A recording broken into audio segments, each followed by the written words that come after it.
A complex rational expression is a rational expression that has one or more rational expressions within its numerator or denominator. Here we have some examples. This first one has a rational expression in the numerator. This one has a rational expression in the denominator. And bonus, we have a rational expression in the numerator and the denominator. To simplify a complex rational expression is to write an equivalent expression that is no longer complex. Sounds like a good idea. One way to do this involves rewriting the expression as a quotient of two rational expressions.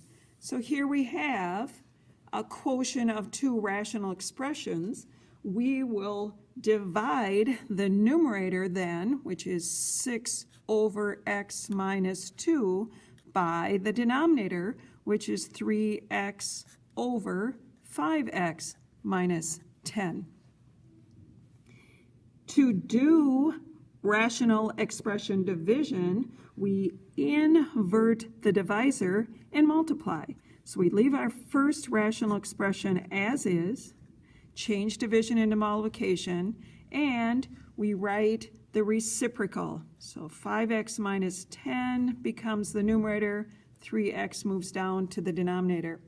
Before multiplying these rational expressions, we'll factor and see if we can cancel common factors.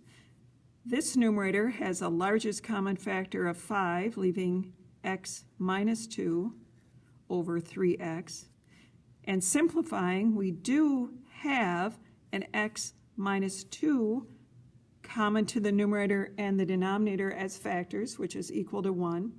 We also have a common factor of 3 between the numerator and the denominator.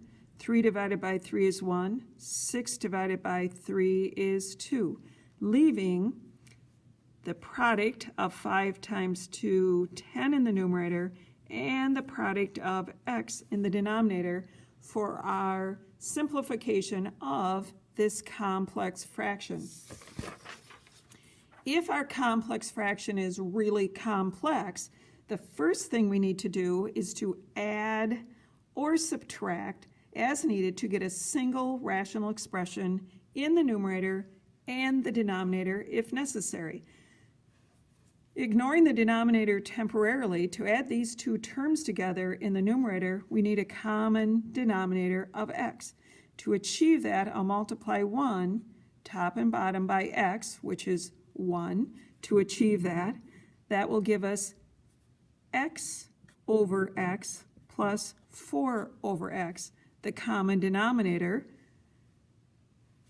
which allows us to then add the numerators over that common denominator. So mission accomplished in the numerator. Focusing our attention in the denominator, we also want to combine these two terms. The denominator of the denominator is x squared. We'll do something similar here that we did in the numerator, multiplying the 1 top and bottom by x squared, which itself is 1, leads us to then an x squared over x squared minus the 16 over x squared. Having common denominators, we can combine the numerators of x squared minus 16 over the common denominator of x squared. We now can divide the numerator by the denominator by inverting the divisor and multiplying. So this now becomes, let me write it over here, an x plus 4 over x, and transforming it from vertical into horizontal, divided by, because the fraction represents division, this quantity, which is x squared minus 16 over x squared. To divide, we invert and multiply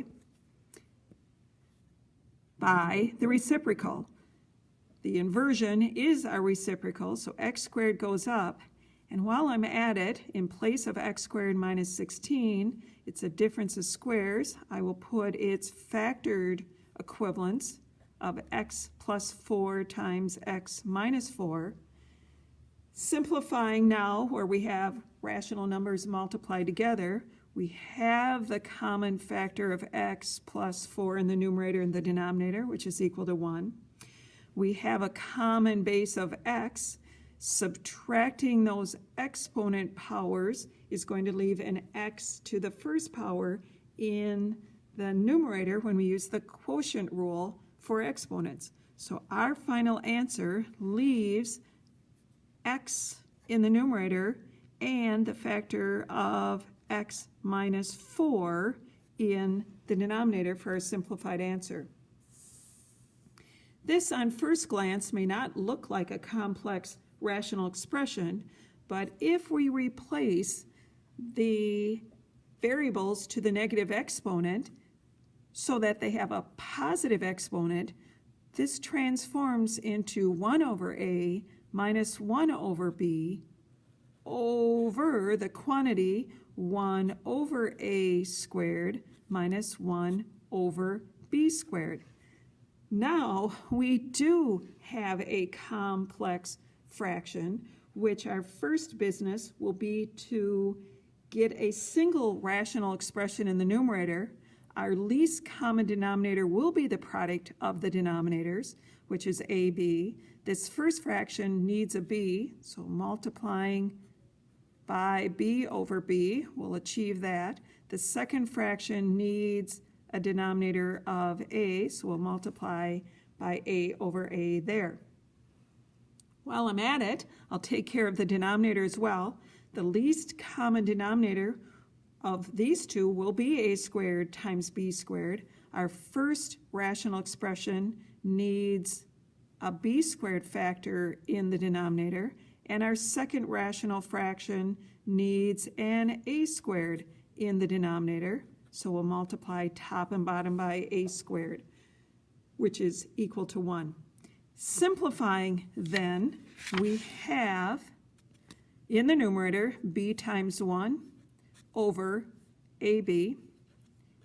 Doing our multiplication on the second part of this, we have a over ab. All over, simplifying the multiplication in the denominator, b squared times 1, b squared over a squared, b squared. Second product, numerator, 1 times a squared is a squared, and in the denominator we have an a squared, b squared. We have achieved the requirement of common denominators, so I'm going to combine those numerators of a b minus a over ab. Likewise, in the denominator, we can combine this into a single rational expression of b squared minus a squared over the common denominator of a squared, b squared. We now can transform this into division of the numerator divided by the denominator, which means we will invert the divisor and multiply. So our denominator becomes the numerator, and our numerator becomes the denominator, and instead of writing b squared minus a squared, I'll write that in factored form. It is a difference of squares of, I better put the first one right though, b minus a times b plus a. Looking before multiplying, can we simplify? We do have a b minus a factor in the numerator and the denominator. We have a common base of a. The a in the denominator will cancel out 1 in the numerator, and the common b in the numerator and denominator cancels out the b as well in the denominator, and 2 minus 1 leaves b to the first power in the numerator. Final answer from this complex fraction leaves an ab in the numerator and the sum of b plus a in the denominator.